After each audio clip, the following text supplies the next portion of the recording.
How's it going, everybody? I am Donut. We are reacting to The Walking Dead Season 6, Episode 15, East. As I said, the last discussion, I'm pretty sure this episode, East, is probably just they're going east. Like, that's where Negan's group is. So that's my guess. Let's just get into it.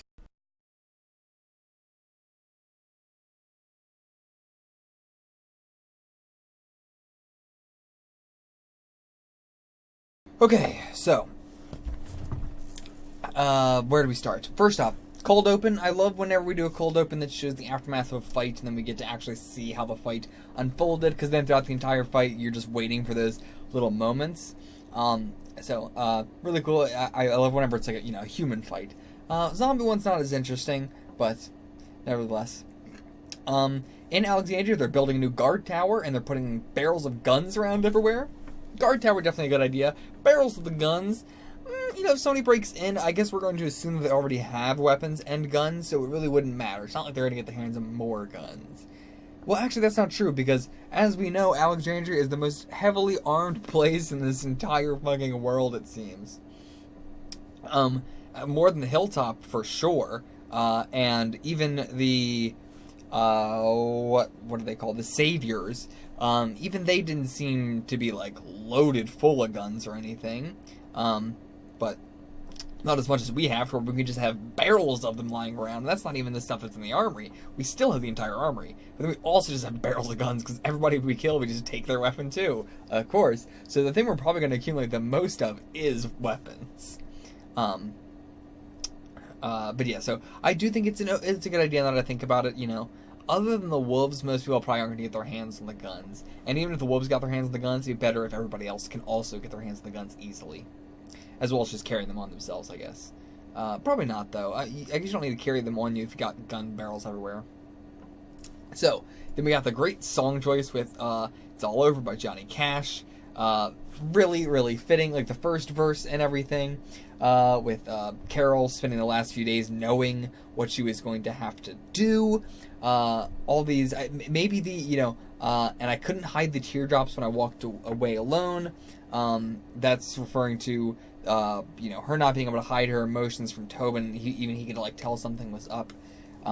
Every minute you cry for her is wasted, don't you know?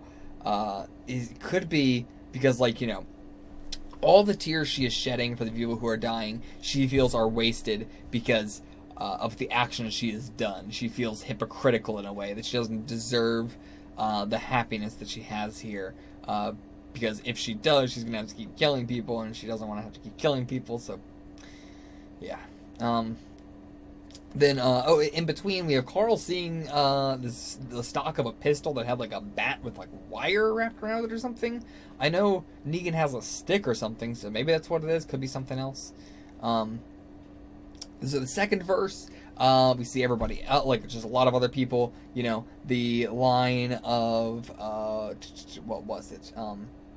I've been running around in circles like a baby, very apropos for, people like Daryl, people like Carl, they've just been kind of in this, I don't really know how else to phrase it other than that, like, just, running around in circles, kind of hung up on somebody else, I was in a daze because I loved you so, Daryl not in that way, but in a similar way with Denise and the connection with the older brother and everything.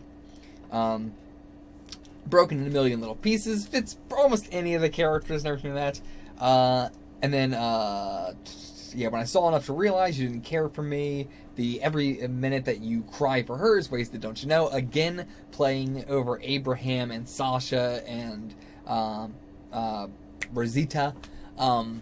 That every tear that he cries for Sasha, all of the emotions, like all of his feelings for Sasha are wasted because she doesn't reciprocate them in the same way, perhaps. I don't know, a lot of interesting stuff going on there, and as always, Walking Dead has perfect song choice every time. So yeah. Mainly, this episode, Carol left again, this time seemingly for goodish. I assume she'll be back at some point, but I think it might be a while before she's back. And I think it's going to be more interesting if it's Carol and Morgan together doing their own thing. And they could, form their own group too, and we could keep going back and forth between them. They could join another society, another civilization, I should say. I don't know, man. I'm interested in it. I love Morgan as a character. I love his relationship with Rick, and I think that they kind of need him at Alexandria right now with this moral crisis going on. But at the same time, I am interested to see him just with Carol not having to go through this moral crisis of his own and being able to do what he wants to be able to do. But yeah, anyway, it is hilarious, Carol leaves and then Daryl goes after Dee, and Michonne and Glenn and Sasha go after Daryl, and then Rick and Morgan go after Carol, and just everybody's like, one after another, leaving. Everybody's fucking out there now. Everything going on with the Daryl group, Daryl being getting shot really badly, he's not dead or anything like that, but he definitely looks like he got shot in the shoulder, which is very bad, because that means he's not going to use the crossbow at all. He won't be able to use any big kind of gun. He's going to have to use like a one-handed gun, if even that. We don't. That was a big blood splatter, so I assume he got shot in the shoulder, because that is going to cripple him the most, probably. Unless he just got shot in a very worse way, and it's like a serious injury, like a spine injury or something. I thought Carl's injury wasn't going to be that bad, and it was, ultimately it wasn't that bad because we didn't have to, see it play out. We kind of just skipped ahead to him being healed up, but either way. Carol on the fucking highway, man, this just, reminds me, playing Rust and Daisy and shit. Just, everybody you see immediately attacking you, motherfucker, come on, can we just, can we have a talk first before you just immediately try and kill me? Can we please? But yeah, importantly, they know where Alexandria is. They already know. So before, when they were like, "Oh, hey, come on, why don't you tell us?" Between then and now, they know. They know where we are, and I assume it's common knowledge now. The information seems to be spreading around. Or maybe Hilltop doesn't know, but there's some other places. All we know is Hilltop, Saviors, and Alexandria, but there might be more because they were implying there was a lot more.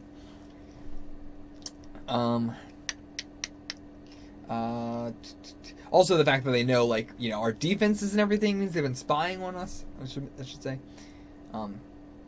Carol being an insane fucking, I don't even know how to call it, just hiding the whatever that was, that automatic gun. I'm not sure if we ever saw it. But, yeah, whatever that kind of gun was. It could have just been an automatic submachine gun or something. But, just spraying those guys down. That was... I was not expecting that. Of all things, would not have expected that. And there's still one guy that's out there, got her little necklace thing, and is on the chase for her. I don't know what his thing is. He's still in the loose, but I'm not very threatened by him unless he goes back and tells them about Carol. But then I guess they would just be on the hunt for this girl if they ever find her. They would just know what she looks like. So I guess that's bad. But he seemed like he was going off to find her or something. We got the introduction of this farm guy that was looking for a horse. A girl had just died very recently. It looked like her throat slit or something, a day ago, right next to him. I'm not sure what that's all about. He called the zombies the Wasted, which we haven't heard before, so I don't think he's a part of any other group we know of. As far as I know, I don't think we've heard anybody use the term Wasted. He seemed to have something all over him, soft body armor that was taped up with duct tape or something. We got such a brief glimpse, it was hard to tell, but I'm interested in him. I want to see what his deal is. He seems to be by himself and, self-reliant on stuff. He's got a horse and everything. Did he have I don't think he even had a gun. I think he just was running away with nothing. Lastly, we had a talk with Abraham and Rick, which I loved finally getting in. The actual conversation, they didn't really actually talk about much. It was mostly just Abraham, but just getting them to finally interact again. It feels like it's been so long since Abraham and Rick interacted. And, from reading the comics, I always thought it was going to be Rick and Abraham as the two big butting heads a lot, but never really seemed to be the case in this, at least in the show. But yeah, so I'm glad they at least got to have somewhat of an interaction again. And yeah, they're both these tough-ass, gruff men that are not wanting to fall for somebody again, but Rick is falling for somebody a lot easier than... Well, Abraham wants to, but Sasha's just not letting it. And very, very lastly, Maggie's haircut looks fucking awful, but more importantly, there's something very bad going on with the baby, because she should not be anywhere near due. I really hope the baby's not clawing at its way from inside her like it's a zombie or something and it's gonna kill her. It's definitely a complication, but I hope it's just a complication and not a zombie baby. Yeah, that's it for this discussion. I will see you guys for the next discussion, the finale of Season 6. I hope we get to see Negan. I want to fucking see Negan already, man. Give me that Negan. Till then, get the fuck out of here.